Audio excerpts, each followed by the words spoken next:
2006ರಲ್ಲಿ ಪ್ರಧಾನಮಂತ್ರಿ ಮನಮೋಹನ್ ಸಿಂಗ್ ಅವರು ಪ್ರಧಾನಮಂತ್ರಿ ಆಗಿದ್ದಾಗ ಅನುಮೋದನೆ ಪಡ್ಕೊಂಡು MV ರೋಡಲ್ಲಿ ಈಗ ಮೆಟ್ರೋ ಸ್ಟೇಷನ್ ಇದೆಯಲ್ಲ ಅಲ್ಲಿ ಶಂಕುಸ್ಥಾಪನೆ ಆಗಿದ್ದು. ಆಗ ಧರ್ಮ್ ಸಿಂಗ್ ಅವರು ಚೀಫ್ ಮಿನಿಸ್ಟರ್ ಆಗಿದ್ದರು. ನಾನು ಬೆಂಗಳೂರು ನಗರದ ಉಸ್ತುವಾರಿ ಸಚಿವನಾಗಿದ್ದೆ. ಆವತ್ತು ಮೆಟ್ರೋ ಫಸ್ಟ್ ಫೇಸ್ಗೆ ಆವತ್ತು ಶಂಕುಸ್ಥಾಪನೆ ಆಗಿತ್ತು. ಆಮೇಲೆ ಈ ಮೆಟ್ರೋ ಜನರದ್ದು ಯಾವುದೋ ಒಂದು ಪಕ್ಷದ್ದಲ್ಲ, BJP ಪಕ್ಷದ್ದಲ್ಲ ಅಥವಾ ರಾಜ್ಯ ಸರ್ಕಾರದ್ದಲ್ಲ, ಮೆಟ್ರೋ ಜನರದ್ದು, ಯಾವ ಪಕ್ಷದ ಸ್ವತ್ತು ಕೂಡ ಅಲ್ಲ ಅಂತ ಇನ್ನೊಮ್ಮೆ BJP ಅವ್ರಿಗೆ ಹೇಳೋದಕ್ಕೆ ಇಷ್ಟಪಡ್ತೀನಿ. ಮತ್ತು ಅವ್ರಿಗೆ ಕೆಲಸ ಮಾಡೋದಕ್ಕಿಂತಲೂ ಪ್ರಚಾರದ ಹುಚ್ಚು, ಪ್ರಚಾರ ಪ್ರಿಯರು. ಏನು ಮಾಡದೇ ಇದ್ದರೂ ಕೂಡ ನಾವು ಮಾಡಿದ್ದೀವಿ ಅಂತ ಹೇಳೋದು, ಬೇರೆಯವ್ರು ಮಾಡೋದನ್ನು ನಾವೇ ಮಾಡಿದ್ದೀವಿ ಅಂತ ಹೇಳೋದು. ಇಂಥ ಜನಕ್ಕೆ ನಾವೇನು ಹೇಳೋದು? ಆಮೇಲೆ ಏನು ರಾಜ್ಯ ಸರ್ಕಾರ ಸಣ್ಣ ಪಾಲುದಾರ ಏನೂ ಅಲ್ಲ. ಎಲ್ಲ ಕೇಂದ್ರ ಸರ್ಕಾರ 90% ಕೊಟ್ಬಿಟ್ಟು ರಾಜ್ಯ ಸರ್ಕಾರ 10% ಕೊಟ್ಬಿಟ್ಟಿದ್ರೆ ಸಣ್ಣ ಪಾಲುದಾರ ಆಗ್ತೀವಿ ನಾವು. ಆ್ಯಕ್ಚುಯಲ್ಲಾಗಿ ದೊಡ್ಡ ಪಾಲುದಾರರು ನಾವೇ, ದೊಡ್ಡ ಪಾಲುದಾರರು ನಮ್ಮ ರಾಜ್ಯ ಸರ್ಕಾರ. ನಿಮಗೆಲ್ಲ ಅಂಕಿಅಂಶ ಕೊಟ್ಟಿದ್ದೀನಿ. ಫೇಸ್ 1 ಕರ್ನಾಟಕ ಸರ್ಕಾರ 30% ಪ್ಲಸ್ ಜಮೀನು, ಕೇಂದ್ರ ಸರ್ಕಾರದ್ದು 25% ಅಷ್ಟೇ. ಆಮೇಲೆ ಉಳಿದ 45% ಸಾಲದ ರೂಪದಲ್ಲಿ ಮೆಟ್ರೋ ತೊಗೊಂಡಿದೆ. ಸಾಲದ ರೂಪದಲ್ಲಿ ಮೆಟ್ರೋ ಕಂಪ್ನಿ ತೊಗೊಂಡಿದೆ. ಸೆಕೆಂಡ್ ಫೇಸು 30% ರಾಜ್ಯ ಸರ್ಕಾರ ಪ್ಲಸ್ ಜಮೀನು ನಮ್ಮದೇ. ಆಮೇಲೆ ಹೆಚ್ಚುವರಿ ಖರ್ಚಾಗುತ್ತಲ್ಲ ಅದು ಕೂಡ ನಮ್ಮದೇ. ಆಮೇಲೆ ಅದು ಮಿತಿಮೀರಿದ ವೆಚ್ಚ ಅಂತ ಹಾಕಿದ್ದೀನಿ ಇದರಲ್ಲಿ. ಆಮೇಲೆ ಕೇಂದ್ರ ಸರ್ಕಾರದ 20%, ಸೆಕೆಂಡ್ ಫೇಸಲ್ಲಿ 20%.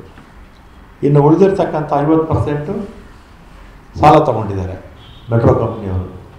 ಅಂದರೆ 100%ಅಲ್ಲಿ ಕೇಂದ್ರ ಸರ್ಕಾರದ್ದು ಕೇವಲ 20%, ಉಳಿದಿದ್ದು ರಾಜ್ಯ ಸರ್ಕಾರ ಇದು ಮೆಟ್ರೋದವರು ಸಾಲ ತಗೊಂಡಿರ್ತಕ್ಕಂಥದ್ದು. ಆಮೇಲೆ ಮೂರನೇ ಫೇಸು ರಾಜ್ಯ ಸರ್ಕಾರದ 20% ಸಂಪೂರ್ಣ ಜಮೀನು ಮತ್ತು ಪುನರ್ವಸತಿ ವೆಚ್ಚ, ಕೇಂದ್ರ ಸರ್ಕಾರದ 20%. ಇನ್ನು ಉಳಿದಿರ್ತಕ್ಕಂಥ 60% ಸಾಲ ಮೆಟ್ರೋ ತೊಗೊಂಡಿರೋದು. ಆಮೇಲೆ ಈ ಮೆಟ್ರೋಗೆ ಸಾಲಕ್ಕೆ ಜಾಮೀನು ಹಾಕಿರೋದು ರಾಜ್ಯ ಸರ್ಕಾರ, ಗ್ಯಾರಂಟಿ. ಮೆಟ್ರೋದವ್ರು ಕಟ್ತಾ ಇದ್ದರೆ ರಾಜ್ಯ ಸರ್ಕಾರ ಅದನ್ನು ಭರಿಸ್ಬೇಕು.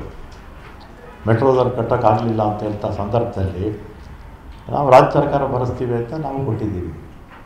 ಪ್ರತಿ ಹಂತದಲ್ಲೂ ಕೂಡ ಸರ್ಕಾರ ಜಮೀನಿಗೆ ಹೆಚ್ಚು ನಾವು ಹಣ ಕೊಡಬೇಕಾಗಿತ್ತು. ಈಗ ಲ್ಯಾಂಡ್ ಎಕ್ವಿಷನ್ ಭಾಳ ಕಾಸ್ಟ್ಲಿ ಆಗೋಯಿತು. 2 ಪಟ್ಟು 3 ಪಟ್ಟು ಬೆಂಗಳೂರಲ್ಲಿ 3 ಪಟ್ಟು ನಾವು ಕೊಡಬೇಕು. ಅದಕ್ಕೆ ಎಲ್ಲರೂ ಕೂಡ ಯಾವುದನ್ನು ಲ್ಯಾಂಡ್ ಎಕ್ವಿಷನ್ ಆದಾಗ ಮೆಟ್ರೋ ದರ ಕೊಡಿ ಅಂತ ಹೇಳ್ತಾರೆ. ಯಾಕೆಂದರೆ ಮೆಟ್ರೋದವ್ರು ಸ್ವಲ್ಪ ಜಾಸ್ತಿ ಕೊಡ್ತಾರೆ ಅಂತೇಳಿ ಬೇರೆಯವರು ಕೂಡ ಮೆಟ್ರೋ ದರ ಕೊಡ್ತಾರೆ ಅಂತ ಹೇಳ್ತಾರೆ. ಆ ಲ್ಯಾಂಡು ಅದೇನು ಅಮೌಂಟ್ ಆಗುತ್ತೆ ಅದು ಕೊಡ್ತಿರ್ತಕ್ಕಂಥದ್ದು ನಾವು. ಆಮೇಲೆ ಇದೆಲ್ಲ BJP ಅವರು ಬೇರೆ ಯಾರನ್ನ ರಾಜ್ಯದವರು ಇನ್ಯಾರಾದರೂ ಹೇಳಿದರೆ ಓಕೆ, ಇವರೆಲ್ಲ ನಮ್ಮ ರಾಜ್ಯದವರೇ. ಈ BJP ಅಧ್ಯಕ್ಷರಿರ್ಬೋದು, BJP ಸಂಸದರಿರ್ಬೋದು, BJP ಮುಖಂಡರಿರ್ಬೋದು, ಇವರೆಲ್ಲ ಕೂಡ ಕೇಂದ್ರ ಸರ್ಕಾರಕ್ಕೆ ಕ್ರೆಡಿಟ್ ಕೊಡೋಕೆ ಹೋಗ್ತಾರೆ. ಇವರೇನು ಕರ್ನಾಟಕದವರಲ್ವ ಇವರು? ಕರ್ನಾಟಕ ಸರ್ಕಾರದ್ದು ಎಷ್ಟು ಹಣ ಇದೆ ಅಂತೇಳಿ ನಮ್ಮದೇನು ಹಣ ಇಲ್ವಾ? ಅವ್ರು ಹೇಳ್ಬೇಕು. ಅವರು ಕೇಂದ್ರ ಸರ್ಕಾರದ್ದು ಇಷ್ಟು, ರಾಜ್ಯ ಸರ್ಕಾರದ್ದು ಇಷ್ಟು ಲೋನ್ ತೊಗೊಂಡಿದ್ದಾರೆ ಅಂತ ಅವ್ರ ಬಾಯಲ್ಲೇ ಬರೋದಿಲ್ಲ. ಏನೋ ಕೇಂದ್ರ ಸರ್ಕಾರದಿಂದ ಕೊಟ್ಬಿಟ್ರು ಅಂತ. ಏನು ಕೊಟ್ಟಿದ್ದಾರೆ ಅಂತ ಇನ್ನೊಂದು ಅಂಕಿಅಂಶಗಳ ಸಮೇತ ನಿಮಗೆಲ್ಲ ಕೂಡ ಕೊಟ್ಟಿದ್ದೀನಿ.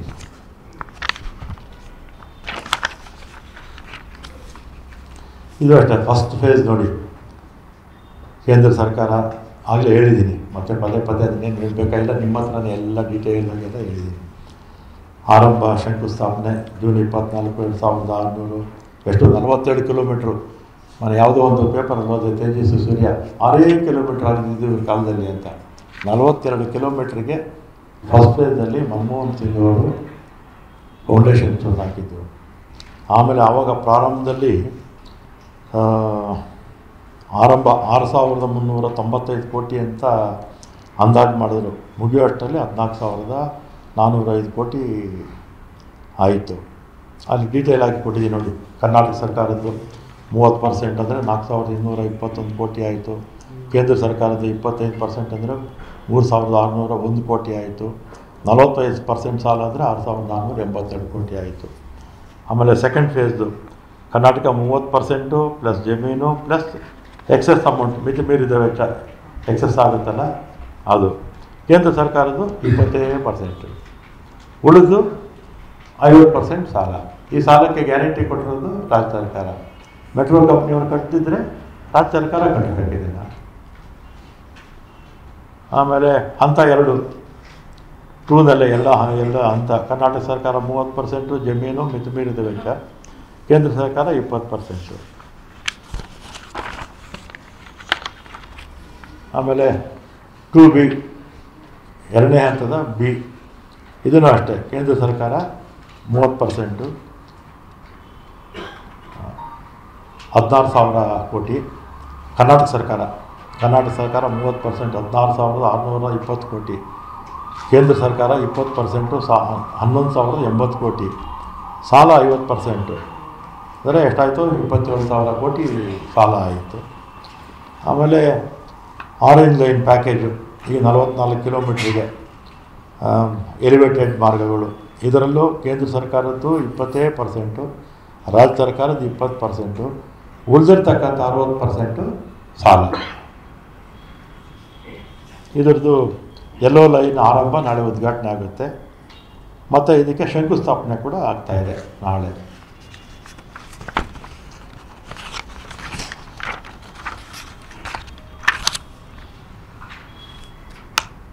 ಮತ್ತು ಇನ್ನೊಂದು ಇದೆ 3A Hebbal Sarjapura 37 kilometre.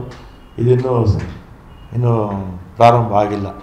3A ಇದು ಒಟ್ಟು ನೋಡಿ ಕೊನೆಯಲ್ಲಿ ಕೊಟ್ಟಿದ್ದೀವಿ.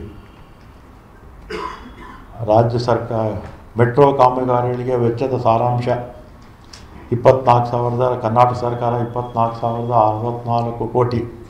ಕೇಂದ್ರ ಸರ್ಕಾರದ್ದು 17,803 ಕೋಟಿ. 17,800 ಕೋಟಿ ಜಾಸ್ತಿನಾ? 24,064 ಕೋಟಿ ಜಾಸ್ತಿನಾ? ಆಮೇಲೆ ಇದ್ರ ಜೊತೆಗೆ ಲ್ಯಾಂಡ್ ವ್ಯಾಲ್ಯೂ, ಎಕ್ಸಸ್ ಖರ್ಚಾಗೋದು ಎಲ್ಲ ನಮ್ಮದೇ. ಆಮೇಲೆ ಸಾಲ 43,549 ಕೋಟಿ ಮೆಟ್ರೋದವ್ರು ತೊಗೊಂಡಿದ್ದಾರೆ. ಇಷ್ಟೆಲ್ಲ ಇದ್ಕೊಂಡು ಏನೋ ಕೇಂದ್ರ ಸರ್ಕಾರದಲ್ಲೇ ಇಳಿದ್ಬಿಡ್ತು ಮೆಟ್ರೋ ಅಂತೇಳಿ ಈ BJPಯವರು ಏನೋ ಮಾಧ್ಯಮಗಳಲ್ಲಿ ಹೇಳಿದ್ದೆ. ಅದಕ್ಕೆ ನಿಜಾಂಶ ತಿಳಿಸೋಣ ಅಂತೇಳಿ ಮೊನ್ನೆ ಕೂಡ ಟ್ವೀಟ್ ಮಾಡಿದ್ದೆ. ಆದರೆ ಇದನ್ನು ಖುದ್ದಾಗಿ ನಿಮಗೆ ಹೇಳೋಣ. ಯಾಕಂದರೆ ನಾಳೆ ಮೆಟ್ರೋ ಮೋದಿಯವರು ಬಂದಂಥ ಸಂದರ್ಭದಲ್ಲಿ ರಾಜ್ಯ ಸರ್ಕಾರದ ಏನೂ ಇಲ್ಲ, ಎಲ್ಲ ನಮ್ಮದೇ ಅಂತ ಹೇಳಿಬಿಟ್ರೆ ಮೋದಿಯವರು ಹೇಳಲ್ಲ. ಆದರೆ ಅವರ ಪಕ್ಷದವ್ರು ಇದ್ದಾರಲ್ಲ, ಇಷ್ಟೆಲ್ಲ ರಾಜ್ಯ ಸರ್ಕಾರ 27,000. ಆಮೇಲೆ ಇದು ಅಪಾದನೆ ಬೇರೆ, ರಾಜ್ಯ ಸರ್ಕಾರದಿಂದ ನೋಡಿ ವಿಳಂಬ. ಆಮೇಲೆ ಅಳದೇ ವಿಳಂಬಕ್ಕೆ ರಾಜ್ಯ ಸರ್ಕಾರವೇ ಕಾರಣ. ಇವರೇನು ಮಾಡ್ತಾಯಿದ್ರು ಕೇಂದ್ರ ಸರ್ಕಾರದವರು? ಯಾಕೆ ವಿಳಂಬ ಮಾಡ್ತಾಯಿದ್ದೀನಿ ಅಂತ ಯಾರಾದರೂ ಕೇಂದ್ರ ಮಂತ್ರಿಗಳು ಬಂತು ಯಾವತ್ತನ ಒಂದು ಮೀಟಿಂಗ್ ಮಾಡಿದಾರ? ಇಲ್ಲೇನೋ ಬಂದು ಇನ್ಸ್ಪೆಕ್ಷನ್ ಮಾಡಿದಾರ? ಯಾವ ವರ್ಷಕ್ಕೊಂದ್ಸರಿ ಬಂದಿರಬೇಕಷ್ಟೇ ಅವ್ರು ಯಾರು. ಮತ್ತು ಇದು ಮೆಟ್ರೋ ಕಥೆ ಆಯಿತು. ಆಮೇಲೆ 15ನೇ ಹಣಕಾಸಲ್ಲಿ ಪೆರಿಫೆರಲ್ ರಿಂಗ್ ರೋಡ್ಗೆ, ಕೆರೆಗಳ ಅಭಿವೃದ್ಧಿಗೆ ಮತ್ತು ವಿಶೇಷ ಅನುದಾನ ಅಂತ 11,495 ಕೋಟಿ ಹಣ ಇಟ್ಟಿದ್ದನ್ನು ನಮಗೆ ಕೊಡಲೇ ಇಲ್ಲ. ಕರ್ನಾಟಕ ಸರ್ಕಾರಕ್ಕೆ ಟೋಪಿ ಹಾಕ್ಬಿಟ್ಟು 15ನೇ ಹಣಕಾಸು ಆಯೋಗ ಪೆರಿಫೆರಲ್ ರಿಂಗ್ಸಲ್ಲಿ ಮೆನ್ಷನ್ ಮಾಡಿದ್ದನ್ನು 11,495. ಇದ್ರ ಬಗ್ಗೆ ಮಾತಾಡ್ರಿ ಅಂದರೆ ಮಾತಾಡೋದಿಲ್ಲ ಪಾರ್ಲಿಮೆಂಟಲ್ಲಿ. ನಮ್ಮ ರಾಜ್ಯ ಸರ್ಕಾರ ರಾಜ್ಯದಿಂದ ಆಯ್ಕೆ ಹೋಗಿದ್ದಾರಲ್ಲ, ಆಯ್ಕೆಯಾಗಿ ಯಾರು ಈಗ ಮಂತ್ರಿಗಳಾಗಿದ್ದಾರೆ, ಲೋಕಸಭಾ ಸದಸ್ಯರಿದ್ದಾರೆ, 17 ಜನ ಇದ್ದಾರೆ. 2 JDSನವರಿದ್ದಾರೆ, 4 ಜನ ಮಂತ್ರಿಗಳಿದ್ದಾರೆ. ಯಾರಾದರೂ ಇದ್ರ ಬಗ್ಗೆ ಮಾತಾಡ್ತಾರೆ? ನಮಗೆ ಕೊಡಬೇಕಾಗಿರ್ತಕ್ಕಂಥದ್ದನ್ನು ಕೊಡಿ ಅಂತ ಇವ್ರ ಬಾಯಲ್ಲಿ ಬರೋದೇ ಇಲ್ಲ. ಬಾಯಲ್ಲೇ ಬರೋದಿಲ್ಲ.